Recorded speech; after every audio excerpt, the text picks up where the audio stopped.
দূর মা,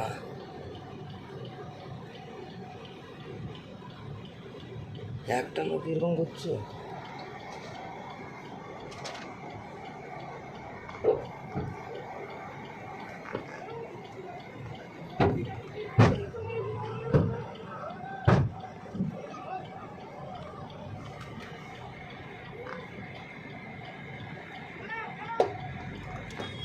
এই পড়া ভালো পড়া। আচ্ছা আচ্ছা আচ্ছা,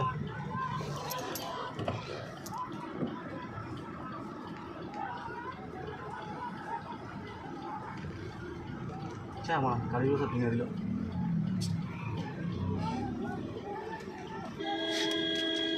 ভাই ভাই তানসাদা মাথারা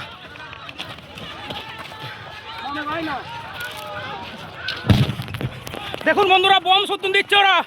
দেখুন বম সুদ্দুন মা দিচ্ছে। দেখুন বন্ধুরা, বম দিচ্ছে। দেখুন বন্ধুরা,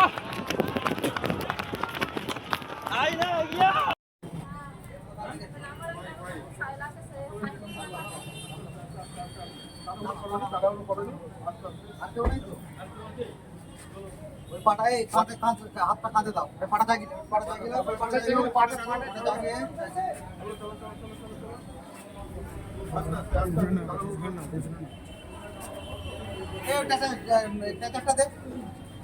এই বাবু যেতে পারবে,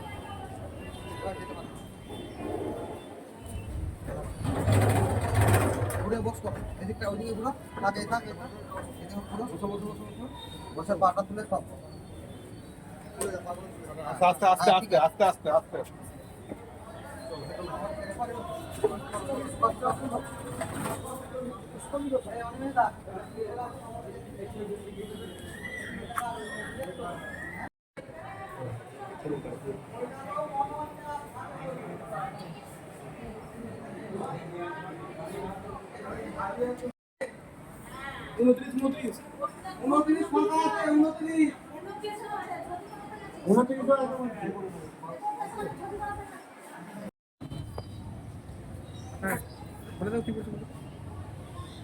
কি হয়েছিল ঠিক ঘটনা? হয়েছিল বলতে আজকে গোঘাটে আমাদের ভারতীয় জনতা পার্টির একটি ক্যান্ডিডেটকে নিয়ে আজকে প্রচার ছিল।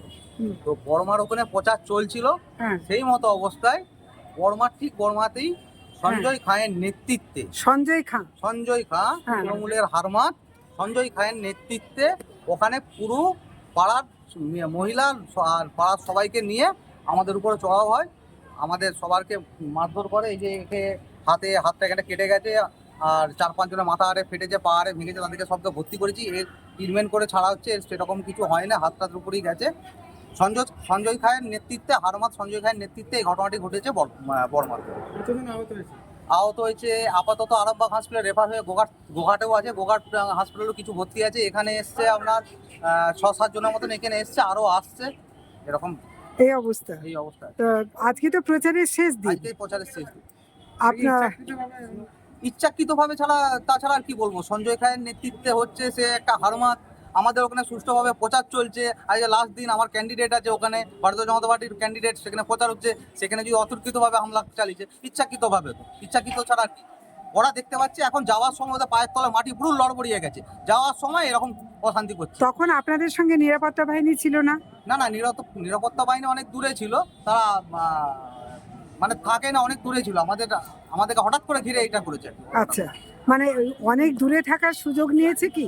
হ্যাঁ, দূরে থাকারই সুযোগটা নিয়েছে। আপনারা কি থানায় অভিযোগ জানিয়েছেন? অবশ্যই থানায় অভিযোগ জানাচ্ছে। ওখানে সব নেতৃত্বরা রয়েছে, উপর নেতৃত্বরা রয়েছে, তারা সব থানায় অভিযোগ জানাচ্ছে। আমাকে হসপিটালে পাঠিয়েছে। আপনাদের সঙ্গে প্রার্থীও ছিলেন? হ্যাঁ, প্রার্থীও ছিলেন। প্রার্থী কোনো আহত হয়েছেন? প্রার্থীও টুকটাক হয়তো লেগেছে, এখন আমি জানি না। আমি তো এখানে দেখে সবাইকে এখন ভর্তি করাতেই ব্যস্ত। আমাকে এখানে পাঠিয়েছে সবাইকে ভর্তি করানোর জন্য। তবে উপর নেতৃত্বরা কেসারে থানায় আরে সব। যারা ভর্তি আছেন এখন কেমন আছেন? দুজনের অবস্থা খুবই খারাপ, খুবই শোচনীয়। মাথা থেকে ব্লিডিং হয়েছে, পুরো জামাটা ভিজে গেছে। আমি জামাটাই কেটে, মানে খোলা তো যাবে না, গেঞ্জিটাকে কেটে আমাকে বার করতে হবে, এত ব্লিডিং হয়েছে। পুরো বাজে অবস্থা আছে, দুজনের অবস্থা খুব শোচনীয়। একজনের পায়ে খুব বাজেভাবে ইনজোর্ড হয়েছে। আপনার নাম এবং আমার পরিচয়? নাম সঞ্জীব হেলা, আরামবাগ সাংগঠনিক জেলা হেলথ সেলের কনভেনার, আরামবাগ টাউন এসসি মোর্চা সভাপতি। গঞ্জের ভেতর দিয়ে নকুন্ডা হয়ে হাজিপুর হয়ে কামারপুকুরে শেষ হওয়ার কথা। তো সেই মতো করে আমরা আগাচ্ছিলাম। তো যখন আমরা বর্মা সাউরা অঞ্চলে বর্মা বলে যে এলাকাটায় ঢুকি, তখনই অযথাভাবে টিএমসি গুন্ডারা আমাদের উপর অ্যাটাক করলো। টিএমসির ব্যাজ লাগিয়ে যেখানে তাদের কাছে ছিল বড় বড় লোহার রড ছিল, বাঁশ ছিল, আঝুরা বাঁশ, এরকম ছোট ছোট কি জানি না, সেগুলোকে আমাদের দলের মধ্যে ফিকতে শুরু করলো। দিয়ে ওরা আমাদের যে বাইকের উপর ছিল অযথাভাবে বাইকগুলোকে ভাঙতে শুরু করলো আর মারধর শুরু করলো। কতগুলো বাইক আমরা প্রথম ভাঙচুর রুখে হয়েছে? দাঁড়াই, কিন্তু আমরা পরে সেখান থেকে পিছু হাঁটি, কারণ সেটা তাদের স্থানীয় এলাকা, অযথাভাবে মেরে গেল। তো সেখান থেকে আমাদেরকে কতজন মার খেয়েছে আপনাদের? আমাদের প্রায় 15-20 জনের উপরে মার খেয়েছে, হসপিটালে ইনজুরি ভাবে ভর্তি আছে, যেখানে আমরা গোঘাটে প্রথমে প্রাথমিক চিকিৎসা করি। কতগুলো গাড়ি ভাঙচুর হয়েছে? আমাদের প্রায় 5-7টা গাড়ি ভাঙচুর হয়েছে। হ্যাঁ, অযথাভাবে ওরা লাঠি চালিয়েছে। প্রার্থী ছিলেন নাকি তখন? প্রার্থী হ্যাঁ, দাদা ছিলেন। ওনার গায়ে হাত পড়েছে নাকি? সেটা বলতে পারবো না। দেখুন সেই অবস্থায় আমি নিজে মার খেয়ে আচ্ছা, সে অবস্থায় যে যেভাবে পেরেছে, যে যেভাবে পড়েছে তাকে তুলে নিয়ে এসে আমরা রেস্কিউ করে হসপিটালে ভর্তি করেছি। আমরাও মার খেয়েছি। অথচ আজকে তো প্রচারের শেষ দিন। একদম। আপনাদের কি সঙ্গে নিরাপত্তা বাহিনীরা ছিলেন? আমাদের আজকে সেভাবে আমরা লক্ষ্য করতে পারিনি, কিন্তু নিরাপত্তা বাহিনী থাকার কথা। কিন্তু যদি নিরাপত্তা বাহিনী সেভাবে থাকতো হয়তো এই জিনিসটা হতো কি হতো না, কখনোই হতো না। এরপরও কি মনে করছেন যে গোঘাটে সুষ্ঠু নির্বাচন হবে? গোঘাটে সুস্থ নির্বাচন হবে। দু এক জায়গায় যেভাবে বিক্ষুব্ধ হচ্ছে, তাতে করে সামান্য কিছু ওদের যে প্রভাব সেটা বিস্তার করার চেষ্টা করছে, কিন্তু তাতে কিছু হবে না। গোঘাটের মানুষ 2021 সালে রায় দিয়ে দিচ্ছে। বিজেপি পশ্চিমবাংলাতেও এসছে, তার সাথে গোঘাটেও আসছে। আপনার নাম? আমার নাম রাকেশ সাঁতরা, গোঘাট বিধানসভা যুব কনভেনর। অনেক ধন্যবাদ। জ্যোতিষ জগতে অদ্বিতীয় ডক্টর অঞ্জন শাস্ত্রী আপনার উজ্জ্বল ভবিষ্যতের একমাত্র দিশারি। Call for booking 7477886099 or log in www.anjanshastri.com। Download করুন আমাদের exclusive mobile app astro Anjan.